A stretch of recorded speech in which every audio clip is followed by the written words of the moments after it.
కాస్త అటు ఇటుగా తీపి తినేస్తూ ఉంటాం మనకు తెలియకుండానే. దాంతో ఏమవుతుంది ఈజీగా బరువు పెరుగుతాం.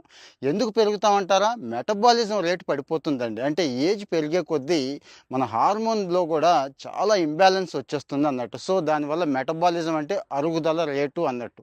అది పడిపోతుంది. ఎప్పుడైతే మెటబాలిజం పడిపోతుందో ఇంకెలా సో, అది కారణం. ఇక ఆడవాళ్ళలో ముఖ్యంగా ఆ టైంకి కాస్త మెనోపాజ్ టైంకొచ్చేస్తూ ఉంటారు. హార్మోన్ ఇంబాలెన్స్ ఎక్కువైపోయి వాళ్ళ పరిస్థితి కూడా అంతేనండి. ఏం చేయాలి అంటారా?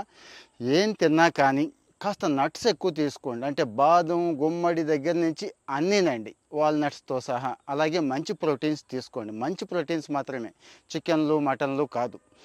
అలాగే యాక్టివిటీకి ఎట్టి పరిస్థితుల్లోనూ విరామం అంటూ ఇవ్వద్దండి. ఓపిక లేకపోతే కనీసం నడవండి. అలాగే సాధ్యమైనంత వరకు వెయిట్ చేయండి. ఏమాత్రం అవకాశం ఉన్నా జిమ్‌కి వెళ్ళటం మాత్రం మానకండి. అన్నిటికంటే ముఖ్యంగా నిద్ర.